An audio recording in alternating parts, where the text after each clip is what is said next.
Welcome to the Virtual CPA Success Show for creative agencies, the go-to resource for agency owners looking to scale their business. Join us every week to stay ahead of the curve and position your agency for future success. All right, very excited for this episode upcoming with Logan Hoffman from MAC, as he calls it, so Madison Avenue Collective. It's kind of funny. Roxanne, who does our organization on the show, met him at an event and introduced him to me, and was really excited to get on this conversation with him. We had the whole conversation, and then once the recording gets over, we find out we live like 15 minutes from each other. So he's a Colorado kid as well, so excited to connect with him over in the future. But I think this is a really good episode. Talk a lot about building verticals and what it takes and kind of the struggles, but also how it really can help your business once it's done. So I think this is a great episode that everybody will enjoy. Hello, everybody. Very excited for today's episode. I think we're going to have a really good conversation about niching and verticals and all that good stuff in the marketing world. So I'm really excited to be joined by Logan Hoffman from Madison Avenue Collective. I think he's going to be a great guest. But before we get into that topic, Logan, why don't you tell our listeners a little bit about yourself? Yeah, thanks, Jamie. So as Jamie said, my name is Logan Hoffman. I'm a senior business strategist at Madison Avenue Collective. I manage our internal business operations and marketing and business development, while also leading strategic branding, marketing, and communication efforts for our clients. So I sit on both sides of the fence within our agency, helping us find our position and making sure all of our work internally is working towards that direction, while also helping our clients do the same thing. Great. So let's talk about, I think the starting point of verticals and niching, and I think a lot of people it's kind of like one of those topics that people are either way into or like, we can do it without it. And I've seen success both ways, but I think for us, it's really been successful for us to niche in the digital agency space for a lot of reasons. But I'm curious of why you guys think this is the route to go, and what you tell your clients as well as your own business in terms of why this is the best path. Yeah, I mean, it's taken us, a long time to get here. We just celebrated our 15th, year in business, and so it's been a journey on that. We've really honed in on this in the last probably 7 to 8 years since I came on with the Mac. I think for one, your work becomes more efficient, right? So when you start to develop expertise in these areas because you're consistently working with clients, you understand the problems better.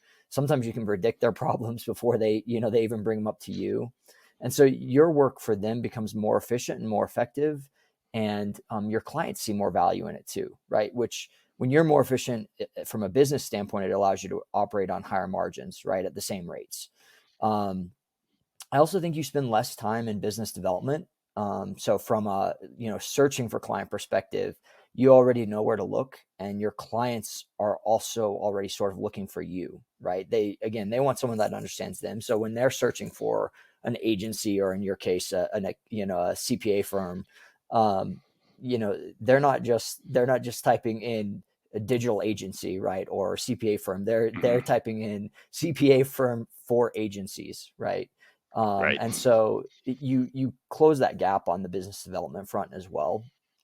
I also think it's really important from a client perspective, like at least from an agency perspective, our clients, whether they end up working with us or we've talked to them about projects, they're always looking to minimize or eliminate risk, right? And some industries are more or less risk averse than others, but at some level, they're always looking to eliminate risk. So they tend to do this one of two ways, right? Either they look to limit costs and what they invest in a project, because if it costs less and it doesn't work out, they didn't spend that much money on it, so it's okay, right? Or two, they want to work with an expert that they know won't screw it up. And so that's where being positioned well within a vertical can be really powerful. And the last thing, like, we found about it is, as we've developed that expertise, we're able to charge more too. So not only are we improving our margins because we're becoming more efficient, but our value and perceived value to clients goes up. So it's easy to justify our higher hourly rate for the work we charge. Because, and quite honestly, the return we give clients for that is of more value because we do have that expertise in their space. So they don't even balk when we say, well, it's an extra $50 an hour, because we know them so well and we know their industry that they find that value in it. Yeah, this is a question I've been thinking about with my clients and other people I've been talking to. So, for the CPAs and for CFOs, obviously there's a big advantage to being able to understand the industry, Yeah. right? Like when I'm sitting down with you and I'm talking about, okay, this is what margins you should expect. This is what KPIs you should be Yeah. looking at. This is really how agencies run their business. Like there's a big advantage there. I'm Huge. curious how that advantage works within the agency world, because I'm thinking more in marketing terms, but like oftentimes if you're the agency or you're the marketing team that ran the campaign for McDonald's, do I also want you running it for Burger King, right? Are you going to do the same thing? Are you going to still have those advantages? So can you kind of explain how that works when it comes to marketing of or even like the agency world, how that comes out of like, okay, yeah, we can take these things we did at McDonald's to do them for you, but make it a little bit different. Yeah. And, I think it's important there to like really think about the verticals that you're working in, right? Like, for example, the Mac is really positioned about this, around this idea of, doing work for the public good, right? So we've really honed in on sort of 4 industry verticals for ourselves that are all tied around this public good concept, or what's sort of a buzzword nowadays. It is this idea of like social determinants of health, where, we're really focused into education, higher education, community colleges, even niched further within that higher education field, public services like public transit, utilities, those types of things, early learning, early childhood initiatives, and then community health in general, right? So for us, we have less of that competitive McDonald's to Burger King type of thing, right? Where we are able to leverage more for us in terms of that positioning. Say we're running a campaign around fentanyl use awareness and prevention, right? As an example, in Oregon, where it's a big issue right now. There's been some legislation passed at the state level, and we're able to then leverage that experience of that campaign we ran last year in Oregon. And when that same issue and initiative comes up in Colorado, right? We already have that background, that that exposure point. So there's going to be some differences in audience, right? The demographics may be slightly different in the 2 states we're working in, but we know the issue. We know the issue. We know the challenges. We know the potentially already have really good insight into the mediums that we need to be promoting, using to promote those elements, to connect with the audiences. So we're able to leverage that further. I would say, to your earlier point though, I think it's a huge advantage to Burger King to if they can pull that agency away from McDonald's and that contract, right? I think there's a huge advantage there of not only knowing the market, but also knowing your competitors really in depth.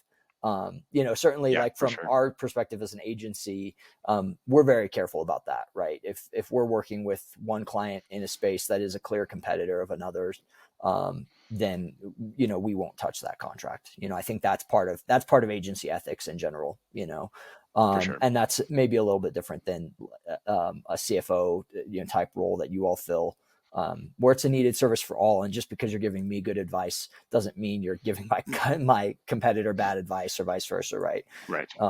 Or we can't what we can't do is we can't come in and say, hey, what Madison Avenue is doing? This is what they're doing. You guys should do the same thing. Like we steer away from that, but we do, like, again, we talk more in generalities and be like, this is something we've seen work, or this is something you can do successfully. And again, it's not always from just one client, it's from all of our experiences as well. Absolutely. Yeah. That experience builds, right? Like, I brought up this concept of fentanyl, but 4 years ago, narcotics was a big issue, right? And we did some pretty extensive work in our home state of Oregon around alternatives to pain management, tied to that narcotics epidemic, right? And that directly, even though it's a different drug, directly relates to a fentanyl type campaign, right? So that long-term experience that you build up can be parlayed into future bits of work. I think that's one of the misconceptions of positioning and niching is that your solutions become canned for your clients. Um, Hmm. but if you're doing it right, they don't. Because there's nuance to Right. everything you do, right? It's just being able to leverage that experience to create better solutions for for that next project, right? Right. Um, So let's talk about the sales process. And so, I think there's two parts of the sales process. And so one is what you've kind of already mentioned.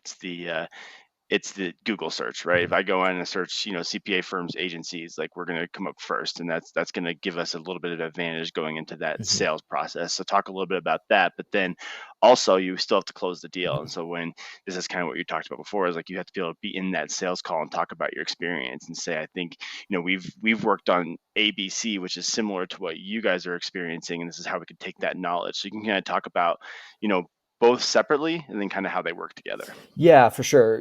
Again, that positioning is really critical in that upfront that Google search phase, or when we're seeking out business, right? Like it helps us narrow in on who we want to target, right? It's not a toss a net out in the ocean and see what type of fish we catch. It's we know Right. we want to catch this type of fish, so we're going to go here. Different approach. So that definitely helps from that perspective.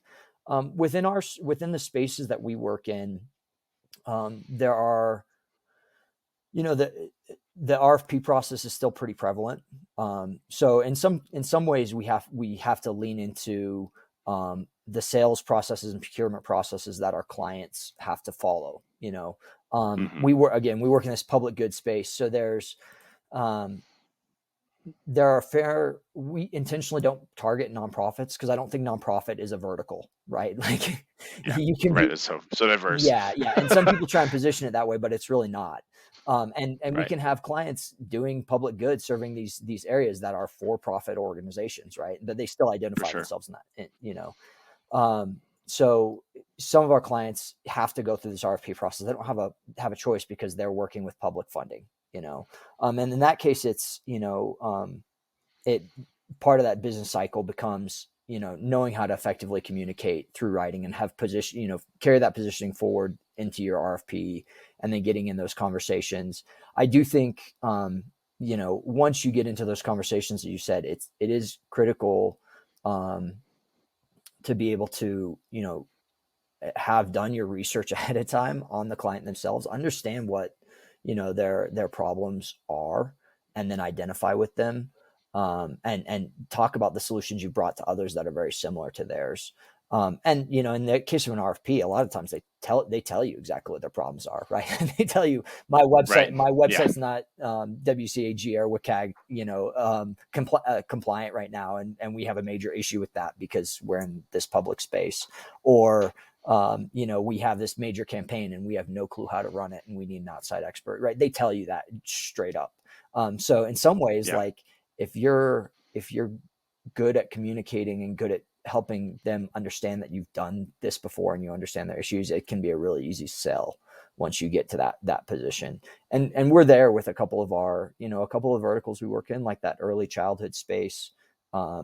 We're a bit of a go-to, right? Like we know Yeah. if we apply for a RFP in that space, we're gonna get an interview, and then it's Hmm. about, we're one of three finalists on that interview list. How are we going to sell it differently than the others? Um, in those cases where we're not on an RFP and it's more of they have some flexibility in how they spend money. Um, Again, to me, it's about how do you understand what their perception of risk is, um, and and then help them to overcome that with your dialogue, your conversation, right? Um, and Yeah. so it's understanding. I always start out with question, like let's ask them questions. Let's understand them first. The Uh-huh. first 15 minutes of my conversation with a perspective in one of these spaces is going to be all questions for them, because I'm trying to Yeah. understand what their challenges are, um, what they perceive as the risk, right? And then using that information, making sure I understand our skill sets and our experience really, really in depth, right? So that I can directly apply it. I can start pulling up case studies. I can start pulling up previous work. And in some cases, it's like this doesn't quite relate to what you're looking for, but I hear you're looking for to develop a database to help your clients find services in their area. Here's an example of this, something we've done in the higher education space. I know you're in healthcare, right? But like this is it, right? You can see how this mapping of data and then the user interface will work the exact same way. It's just a different industry, but being able to have that, be able to cross-reference things as well is really useful. So, but to me it starts with asking the client questions, understanding risk, their perception of risk, and understanding their needs. Yeah, so as you're talking through that process that you've done in the last couple of minutes here, one thing that I'm curious about that I talk with clients about a lot, and they're always asking is how many different people do you have involved in that final process there when you're meeting with the client? Like prior to a client signing with you, do they just meet with you, or do they meet with how many team members? Yeah, it depends a little bit. Again, like we're trying to understand what their concerns are. So, our clients, potential clients, primarily meet with me. I tend to be the first voice they hear and the last voice they hear. But depending on what their needs are, like it's very common for me to bring in our senior project manager, for example, to have some conversations with them, get to know them, create that personal connection that they're going to need, because they're going to be, when we get into the project, like I'm going to be on touch points throughout because I do lead our client strategy as well. Right. And so they'll see me a lot and I'll be circling back in on key deliverables and things like that. But the project manager is the individual that on the day-to-day basis they're engaging with. Right. So it's pretty common for me to pull in our project manager just to help them understand, like, this is going to be your go-to. This is going to be someone you can talk to every day, form that personal relationship. That's an assessment of what they see as risk, right? Do they think we're going to be somebody they can work with, that's going to be friendly, that's going to be fun to work with, and accomplish what they need and be able to keep things on track? That's where our project manager is critical. There's times when I pull in our creative director, Jeff Jimerson, who's also our principal, right? Depending on a lot of factors. Sometimes it's that touch point of being able to see that, hey, the person at the top is accessible. Other times it's understanding creative vision. There's Jeff and I have a great working relationship in our agency where we can quickly tie strategy to creative, right? I don't think every agency does that great. I think most have figured it out for the most part, right?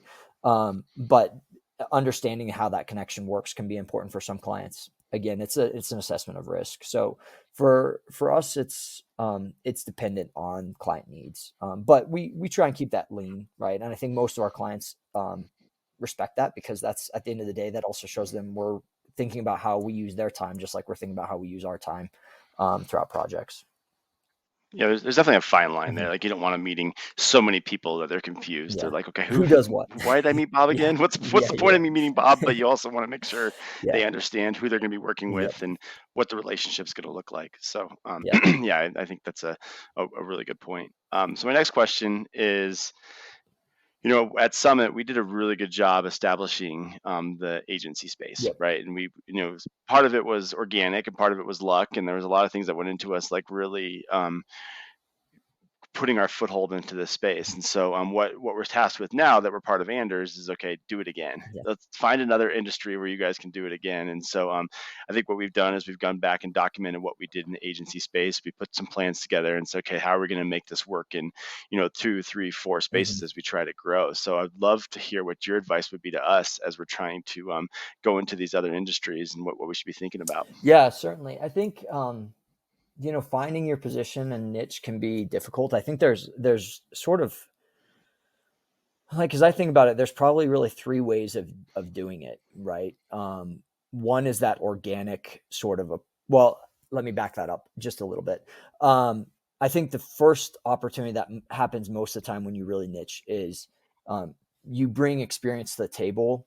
And this often in the agency space, this often happens because, like, somebody worked as a creative director for Nike, right? As an example, for 15 years before deciding, I'm sick of corporate, I want to go do my own thing. But now they've got this experience of, they know retail, they know athletic really well. And so now they're working as an agency in that space, right? That sort of happens. quite frequently. And that's how I think most people find their position, right? The next way is that sort of organic, right? They never are in corporate world or in some other position, but they know they want to do this. They're sort of a generalist, right? And Yeah. it kind of finds them. And sometimes they intentionally realize like, oh, I've just done 5 projects in a row that are in this space. Let's pursue that. And sometimes they don't even realize they've positioned themselves and it just like is Yeah. happening to them, right? The third way to do it really is to build it. And I think this is what you're talking about, right? Where you decide you want a position and you pursue it. And this sort of starts out like that last group where you're a generalist to start, but you are being very intentional about it, right? Where we have to be a generalist right now to support our agency at year 3, year 4, year 5, but we know we want to do these couple things, right? So let's intentionally pursue projects in this space, build up that experience in those spaces so that the next time this big project comes up with that, we can show them 3 case studies of this. Maybe we're working on this project in this space for less money because we want it in our portfolio, right? Yep. So it takes time, right? Like the Mac's been around for 15 years. We really started this positioning push in the last 7 to 8 years, and we're still honing it a bit. I think like we found that, but I think what's really driven us is sort of this, and we've got a core value that's stay curious, right? But being curious and being committed to learning, almost making ourselves an expert, right, in those spaces. And I think that's what you're talking about doing, which I think is awesome. Because you're right. As Summit, you all own that space, right? And so, and that I don't know you all's history enough to know if that was intentional to own that space, or if it was sort of like I talked about, like you brought experience to the table, or it kind of happened that way. But Yeah, it was almost accidental. Where I yeah, think that once we did our first agency client, we just Jody and Adam just felt a connection there, and they're yeah, like, "Wow, this is an," and partly because it's very similar businesses in a lot mhm, of ways, where it's a service-based business, so you can understand how to run it, but also just because we've always been outside the box thinkers when it comes to yeah, accounting, and when we talk to agencies, we're like, "Yeah, these are our people." yeah, Like even just going to any agency type event, like we value those conversations a lot more than we do any CPA event, where it's like just a bunch of boring people in the yeah, room. Like we appreciate the we appreciate the mindset of agencies, so I think we've connected that way. And I think the interesting thing for kind of what you're talking about is you kind of mentioned the 3 ways, but as you're trying to grow and add your second one or the third one, it's very mhm, similar, right? Like we consider ourselves generalists in some ways. We're like, we have this generalist CPA who's just worked on these 3 clients, and they're all in the real estate space, and they're really enjoying it, and they're really liking it, and that's a possibility for us to go yeah, down. So that's one way for us to add another vertical. And the other way sometimes is just by yeah, recruiting. You're interviewing this CFO who's been working on dentist office for the past 3 years. You're like, hey, that's a vertical we could go down because this person already has that expertise, and so we kind of can fall into those different methodologies in the same way, even though we're a much larger business now. yeah, for sure. And we've certainly intentionally hired in that way, as we've gone along Yeah. too. I think sort of what you're talking about as well is this, like, you do have to verify and validate your positioning a little bit, right? And whether, like, as you're Yeah. building out those or trying to identify those verticals, whether you can like truly sustain your business around that, or if it's just something, Yeah. if it, you can love clients in certain spaces. And we've had this happen, right? Where like we loved working with a certain client, but as you look at it from a business sustainability standpoint, like, is that market space big enough? Like, are there truly enough clients in that space where you could build a sustainable business around it? Enjoying it is another factor. Like you said, like there's Yeah. verticals that definitely are big enough to sustain you, but if the work is absolutely miserable, you Yeah. don't necessarily want to go there. Like how, do those spaces really need your services? And if not, can you adjust your service offerings to fill their needs? Which, I think you guys have done a great job with the virtual CFO type thing, with Hmm. agencies, because it is something agencies need, right? Like, agencies don't just need a traditional CPA. Because of the size of agency businesses, a lot of times, of that sort of like 10 to 30 person, they often don't have a true CFO role, and having that kind of expertise or in house, like you all have created, adds so much value. So, and I think Yeah. you don't really know what you like until you're into Yeah. it too. And I always think about when I was in college, like majoring in accounting and studying accounting, I was always like, yeah, if I go into public, I'm going to work with Yeah. not-for-profits because that's, obviously I'm like doing accounting, which is kind of just weird, but I want to help out. And then you start actually looking at the accounting for not-for-profits, and you're like, oh, I don't like that at all. Like, yeah, I appreciate what they're Yeah. doing, but that's not the kind of work I want to do. Yeah. And so I think you also have to have that clear Mhm. view of like, okay, once I start doing it, is this really what I want to do for the long Yeah. term? And again, we do not for profits here at Summit, but it's different now that I'm on the consulting side versus the Yeah. auditing side. So, but yeah, I think that yeah, you have to make sure you actually love it before or not love it, but you have to make sure it's something you can do long Mhm. term and be passionate about in order to really truly sell Yeah. it. Yeah, for sure. I think that passion is critical. You do have to, you have to long term, you have to love the clients, or Yep. the general client in the space, right? There's always Right. outliers on either side, right? But Yep. the general type of work that you find in those spaces is really important. Right. All right, so it's time for the fun question here, and so I'm gonna put you on the Yeah. spot, and I'll answer it first just to give you time to think about it, because this is a little bit of a tougher one. So you talked about your clients being in that public good Mhm. space or that public service space, and so I want you to tell me a story about something you've heard that someone's done or some one of your organizations have done that is cool and kind of under the radar. And so the story I'm going to tell is when I was in college, I was up at UNC, so Northern Colorado, and one of the things that happened in Northern Colorado is this is where the Broncos had their training Mhm. camp. And so I was an RA. I worked with the police a lot, and so they gave me the kind of a cush job working Bronco security in the locker room. So my main job was just to make sure that no one stuck into the locker room. But since I was in the locker room, I got to kind of hang out with all the Broncos at the time. And I'm not going to mention this player's name because I'm sure he doesn't want his name mentioned. But he was just the coolest guy. You could tell that all the players looked up to him, and he was just this standout guy playing for the Broncos in the 90s. And so kind of towards the end of his career, and I always liked him from that moment. And so I was at a dinner once with someone that worked for the Make-A-Wish Foundation, and they were talking about the same player, and they said, yeah, that dude is a cool guy. I can tell you this one story about him.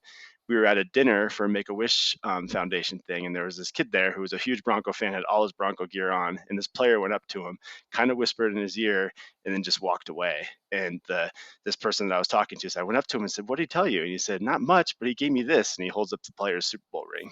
So the player gave away his Super Bowl ring to this Make-A-Wish kid who was a huge That's Bronco awesome. fan. And of course, obviously didn't do for public notification or anything. He just did it because he thought it was the right thing to do. And I thought that was just a really cool story about this player that, again, public good, didn't have to do it, but I'm working for a large organization that really helped that out. So I'm kind of love to hear if you have any similar stories to that or anything that you've seen in the working in this space that our listeners would love to hear. Yeah, yeah, a little bit on the tougher side of questions for me to answer. But did you? I grew up in Littleton, by the way, just Oh, south of okay. Greeley. So Oh, so cool. I know the area well, and I'm a big Broncos fan myself. So that's great. Maybe off the call I can tell you who it was, but Okay. not with everybody listening. I Yeah, won't yeah, say no anything. problem, no So. problem.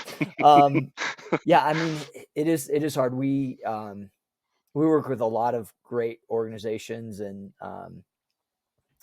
one that has been an organization we've worked with for a long time, that's local to Oregon, where where our office is. Sort of one of our first clients in this public good space, that started around the same time we started as an agency, is this organization called Jackson Street Youth Services. So we've done their branding for them. We've helped them with a bunch of marketing and fundraising campaigns and all sorts of stuff over the years, right? They've grown alongside us, I guess I would say, right? And so that's why they come to mind to me. I don't know that I have a unique specific story with them other than that.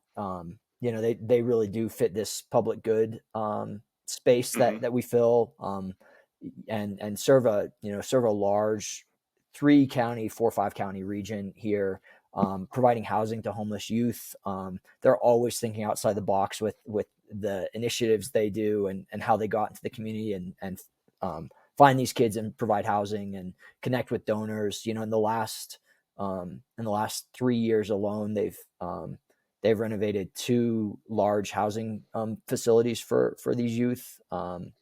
They house a tremendous number of youth every year. They've integrated into schools, so that they're connecting with at-risk kids and their families, before homelessness becomes an issue. Yeah. So, finding them at, at those points where they're almost at that tipping point and helping pull that tipping point back. Right. So, I think that's amazing to be ahead of it, right? Like yeah, you said, it's, finding the people that are on the streets and helping them get off the streets is definitely part of it. But to think one step ahead of that and be like, okay, how can we prevent those people that are yeah, close to there being on the streets is definitely a creative way to solve the issue. yeah. And one thing that's really, I think touches that public good piece with them is, right, they're not addressing what we'd consider like traditional homelessness, right? You think about homelessness as 30, 40 somethings, that have made a mistake in their life, right? They're addressing Right. homelessness with a population that it's not there, they're homeless because of Yeah. things outside of their control, right? They're homeless. They're dealing with 16, 17-year-olds who maybe had an abusive family situation and are couch surfing with their friends, right? Or Yeah. or a family, a child that's homeless because their family's been homeless and has lost housing, and they're trying, so the work that they do has always been one of the favorite things, I guess, like it's been something that's been close to our heart with Mac. So speaking of that, Jamie, I may as well plug this real quick. We are, like I said, we just last week celebrated our 15th anniversary. We are doing a little nonprofit $15,000 brand. We're calling it a brand update project for nonprofits. So if anybody listening to Great. this show knows a great nonprofit that could use a little brand revamp, we're doing a $15,000 giveaway towards that type of work. So it can be large, it can be small. Again, we try and give back in that way. And so it's one of the things we're doing to celebrate our 15th anniversary as an organization. So Cool. Well, I might know some people to send yeah, your for way. sure. So yeah, Yeah, for sure. appreciate the Yeah. plug. But I'll send some people your way, see how they can if they can So, win that prize. So so that's awesome. So as we're getting to the end here, what I'd love to do is give our listeners really that final thought. I know we've gone down a lot of different paths when it comes to niching, and it sounds like you guys have figured it out. So I would kind of love your final thoughts for anyone that's thinking about going down this path. yeah, like I said, I think it's scary. It's a little bit scary, right? When you're first thinking about it, especially if you've always sort of been a generalist. What I can tell you with Mac is it has, with our business, it has really allowed us to be more focused, to be more intentional, to provide better service to our clients, because we're not having to reinvent the wheel every time, right? While Hmm. also operating a more efficient business for ourselves. Like I said, it's easier for us to find clients. It's easier for us to connect clients and to sell to clients, right? We operate on higher margins and better rates, while doing better work for our clients. So our clients don't balk at that stuff because they Yep. know that they're seeing the value of that as well. So it is a process. It's not something you're going to do overnight. Like, you're not just going to flip a switch and say, tomorrow I think I'm going to specialize in hospitals, right? And Yeah. suddenly position there. Like, you have to be intentional and pursue it over time. But for both you and your clients will benefit if you are able to narrow in here and find that position. Yeah, no, I agree with everything you said. As I moved into this at Summit, I had no experience with agencies. I worked for an airline, I worked for a government contractor. In my audit days, I only worked in restaurants, Yeah. so I really had no experience in it. But it's been a lot of fun because what it gives you as an opportunity to do is really be curious and dive into something, right? So because I have one agency client, I start asking them questions, and then you pop onto the second one, the third one, the fourth one, and you just learn more and more and more. And so like the amount of information you're allowed to share, and like I said, it's been fun for me. I've really enjoyed the space. I've enjoyed getting to know the space, and then also it makes it easier to train your Yeah. people. One of the ways that I've been to probably 30 agency events in my life, but the reason I love going to those events so much is because it helps me Yeah. train. It helps me learn what the problems are and what they're looking for and the curiosity. And so it just makes it a lot easier to train your people to go to market and to do good work. So I do think there's so many advantages to it. I'm not sure why everybody doesn't do it, but again, I know it's worked for us, and it's really been the path. And I think the other part that you talked quite a bit about is that when you talk about a niche or a vertical, it doesn't need to be super specific. It doesn't need to say, oh, we only work on Yeah. restaurants. It could be we work on people in the food service industry, or we work on just different. You can make it as broad as you want. And one of the things that we early on did was not only did we work on agencies, but we said we work on anybody that's like technology progressive, right? Like if they're willing to jump on a call with us and do a sales call via Zoom, and we can meet with them virtually every time, then they're the right client for us. And then that happened to be mostly agencies, but that was something that like we weren't turning down a client that wasn't an agency that was able to meet with us in that way and really, have clients that way. So it doesn't need to be super specific either. Yeah, absolutely. It's about, with that, it's just about telling the story effectively, right? Can you communicate how higher education and public transit are tied together, right? Like what are the commonalities there, and being able to connect those dots, understand that internally, and then communicate that externally. Yeah, for sure. Great. Well, I loved having you on the show, and maybe we'll after the call hang out a little bit and talk about your times in Denver here. For so sure. it's cool that we're have some local connections here. Yep, so absolutely. Thanks awesome. again. Well, thank you. Enjoy this podcast? Visit our website, summitcpa.net, to get more tips and strategy for achieving business success. We're here to be a resource in this ever-changing industry.